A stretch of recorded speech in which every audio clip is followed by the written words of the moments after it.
On the morning of September 17, 1944, the sky over the Netherlands filled with parachutes. For the men inside them, this was supposed to be the beginning of the end of the war. They had been told the plan was bold, fast, and almost guaranteed to work.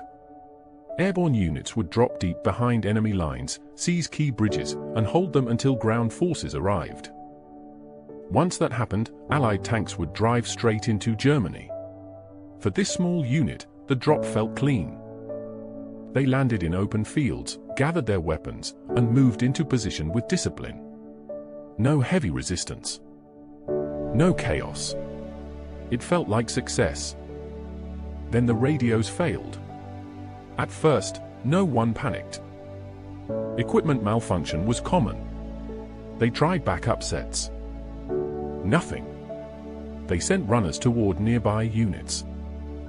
No one came back. By the end of the first day, the reality set in.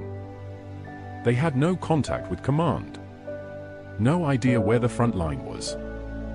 No confirmation that reinforcements were coming. What they did know was this: German patrols were moving through the area in growing numbers. The men took shelter in farmhouses and tree lines, watching roads they were supposed to cross freely. Instead of Allied armor, they saw enemy trucks, half-tracks, and infantry moving with confidence. Something was wrong. Orders had been clear. Hold your position. Secure the route. Wait for relief. But without radios, those orders became meaningless. Night fell. Gunfire echoed in the distance. Fires burned in villages they were never meant to fight in. By morning, they understood they were no longer part of a coordinated operation. They were a small group of soldiers alone in enemy territory, surrounded by a force that knew the land, the roads, and now, their approximate location. And still, no message came through. By the second day, movement became dangerous. Every road felt watched. Every village carried the risk of a firefight they could not afford. The bridge they were assigned to support was still miles away. Under normal conditions, they would have reached it quickly. But nothing about this situation was normal anymore. German units were everywhere. Not scattered remnants, as intelligence had promised, but organized troops with armor support. They moved confidently, setting up roadblocks, searching buildings, questioning civilians. The enemy was not retreating. They were tightening their grip. The unit changed tactics. No more direct routes. No daylight movement unless absolutely necessary. They moved through fields, drainage ditches, and woods, staying low and silent. Every delay made things worse. A patrol stumbled into them near a narrow road. The firefight was brief and violent. When it ended, 2 Germans lay dead, and so did one of theirs. They dragged his body away before it could be discovered, knowing even that small fight had announced their presence. Ammunition became precious. Each shot had to matter. Food was worse. What they carried was never meant to last more than a day or 2. They scavenged what they could from abandoned houses, relying on civilians who risked their lives to help them. Some doors opened quietly. Others stayed shut, not out of cruelty, but fear. By the 3rd night, the men were exhausted. Sleep came in minutes at a time. Boots stayed on. Rifles stayed in hand. They began to understand the truth no briefing had prepared them for. The operation had moved on without them. Whether the plan had failed or simply changed, they didn't know. What they did know was that if they stayed where they were, they would be surrounded and destroyed. And if they moved, they might never find friendly forces again. By the 4th day, time stopped meaning what it used to. Hours blended together. Hunger sharpened every thought.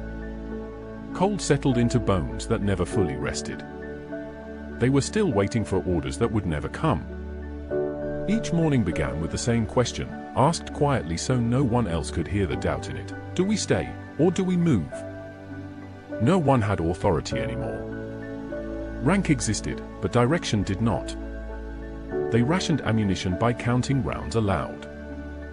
Some men carried fewer than 10 bullets. Grenades were saved for emergencies that never came, or came too fast to use them. German patrols passed close, sometimes close enough to hear voices. Once, a truck stopped on the road above them while they lay hidden in a ditch. Boot stepped down. A cigarette flared in the dark. No one breathed until it was gone. The civilians suffered too.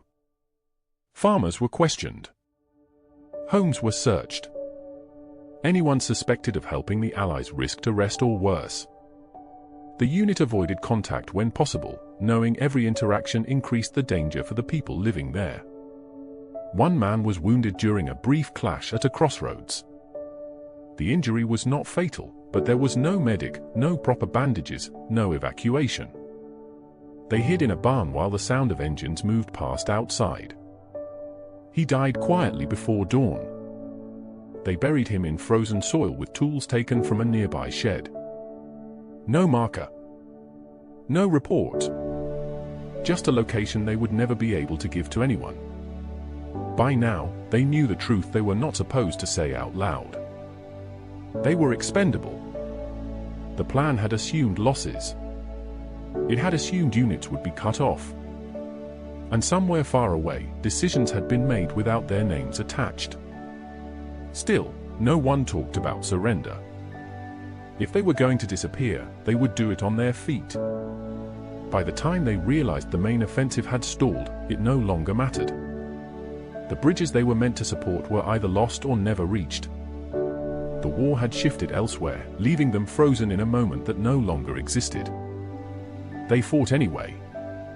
Not as part of a grand strategy, but as a series of small, desperate decisions. Ambushes along narrow roads.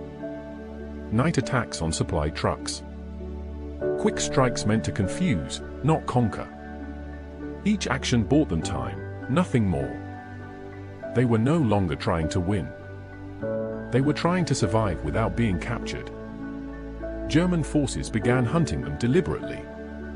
Posters went up. Rewards were offered. Patrols increased. Every skirmish tightened the net. The unit shrank. Some were killed. Others were separated during movement and never seen again. Whether they escaped, were captured, or died alone in the fields, no one ever found out.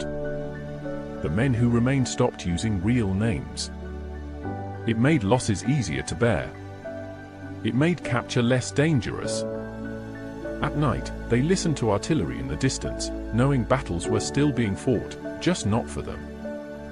They existed in the margins of the war now, invisible to both sides.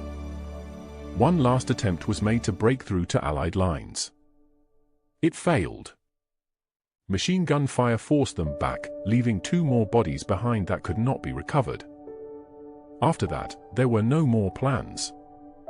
They moved in pairs or alone, blending in when they could, hiding when they couldn't. Their uniforms were patched with civilian clothing. Their weapons stayed close, but rarely fired. Weeks later, when the operation was officially declared a failure, no one mentioned them. They had already been forgotten. Months later, a few of them made it back. Not together. Not proudly. They crossed rivers at night, slipped through checkpoints, and followed rumors more than maps. When they finally reached Allied lines, they looked nothing like the soldiers who had jumped into the Netherlands weeks earlier. They were thin. Dirty. Exhausted. Some could barely speak. The war did not pause for their story.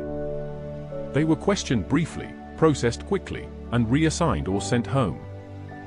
Paperwork listed them as delayed, missing, or recovered. No one sat them down and asked what it had been like to fight without orders, without support, without hope of rescue. Operation Market Garden became a lesson in overconfidence and failed planning. Historians argued over bridges and timelines.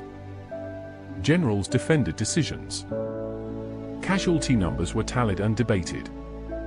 But small units like theirs were footnotes at best. There were no parades for the men who fought unseen. No medals for holding positions no one remembered assigning. The war had moved on, and so had history. Some never spoke about it again. Others tried, only to realize no one wanted to listen. Their experience didn't fit the clean narrative of victory or defeat. It was messy, quiet, and uncomfortable. Years later, when records were reviewed, their actions appeared as scattered reports. A patrol attacked here. A supply truck destroyed there. No clear attribution. No unit name attached.